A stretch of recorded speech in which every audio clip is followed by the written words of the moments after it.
Twitch. Alright, this video has been a long time coming. We are doing our top 5 industrial bands of 2024 or for 2024.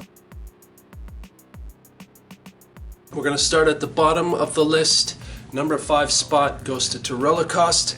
Terell Cost is primarily the project of Yavis Sagatar on vocals and lyrics, and then Indio on synths and programming. They are based out of Barcelona, Spain. An interesting thing about Terell Cost is, I guess the meaning behind the name is hatred against all fascist dictatorships, history and reality of humanity.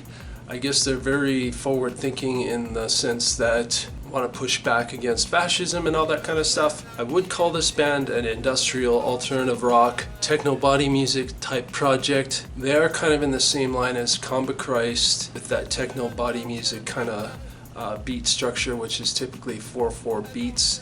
But there's alternative rock elements as well as industrial elements. My top album from Terell Cost is The Chasm. My favorite track off The Chasm is Everlasting Sleep. I just love that fucking song. Love the piano in the song. And the number 4 spot is Horsk. They're an electro-industrial EBM metal band. It is the French project of Jordan DeViro, who is bass and keyboardist, Brielle, who is drums, Bastien Henot, who is vocals, guitar and keyboard. I would say my top album from them this year is Body, and my favorite track is Do It.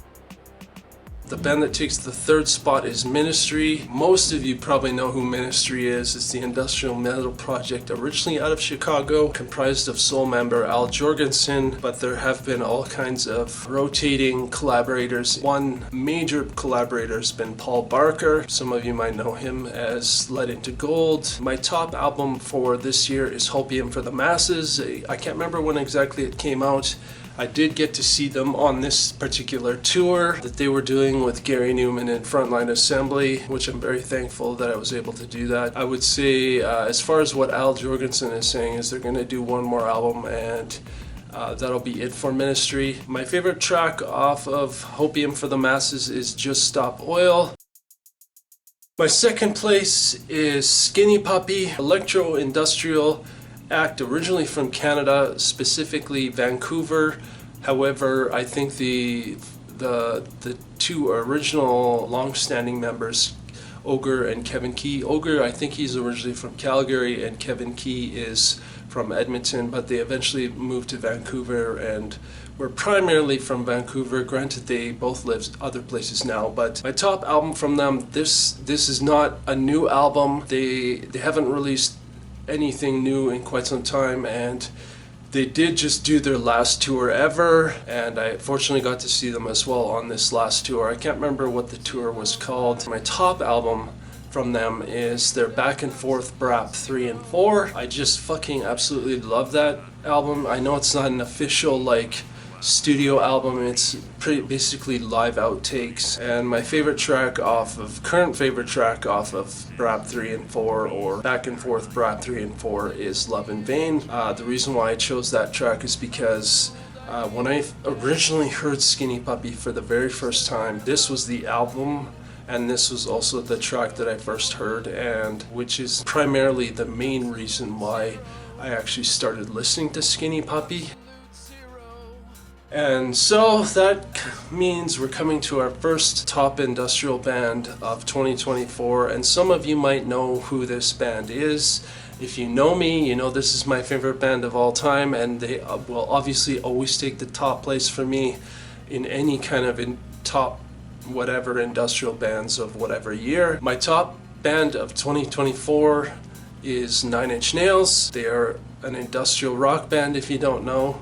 An industrial alternative rock band, primarily the project of Trent Reznor and Atticus Ross, originally out of Cleveland, Ohio, and originally it was just Trent Reznor with various collaborators over the years, but in the last, I can't remember how many years it is now, he added Atticus Ross to the lineup as a permanent member because Atticus does a lot of the production duties now. So even though this is my top band, number 1 top band of 2024, I will also say I don't really have a top album from them because everything Trent and Atticus has done is I absolutely fucking love it. So I can't really pick a top album from them because I absolutely love everything that they've done. However, I can give you a current favorite track by them, and currently it is the track The Fragile, not the album but the actual song The Fragile. That is my top track right now, and I think it has, honestly, I think the reason why it's my favorite track right now is because I do believe it's the 25th anniversary of The Fragile. It just happened not too long ago, the official 25th anniversary date. This album, I feel semi-connected to it in the sense that I was living in London, England at the time when I first came across this album, and it was really fucking weird. I walked into a music store in London, England somewhere, I can't remember where, but I walked in and I was literally thinking, well, holy shit, it's been a while since Nine Inch Nails has done anything, and I wonder if they're going to be doing any new music. And then right in fucking front of me I see this the single, I can't remember, it was I think it was the first single off The Fragile, and I can't remember what it was called, but I have it in my collection here somewhere, but in storage actually. But I saw the single, I was like, fuck, I had no idea what it was, and I was like, Nine Inch Nails, I'm gonna purchase this, and took it home, listened to it, took it to where I was living, listened to it, and then I can't remember how long after I'd gotten that single, but I don't know if it was a week or a couple of weeks, or a couple of days or whatever it was, but I went and found The Fragile, the album, and I purchased that. And I remember taking The Fragile home and throwing it on the PA system that this roommate had in the house that we were living in, and just turning the fucking volume up and blasting it, and fucking, I just remember singing along and just fucking love the album, I think that's why The Fragile is probably my current favorite track. However, I would not say it's a top album. I can't really pick a top album right now, so and I don't think I ever will be able to, because it's Nine Inch Nails and they're my favorite band of all fucking time. And anyway, that's our top 5 industrial bands for 2024. I hope you enjoyed this video. What are your top 5 bands? Let me know in the comments section. If you did enjoy this video, please give it a like. And if you feel this channel has value, please hit that subscribe button and be notified when the next video comes out. So see you in the next video. Fuck yeah.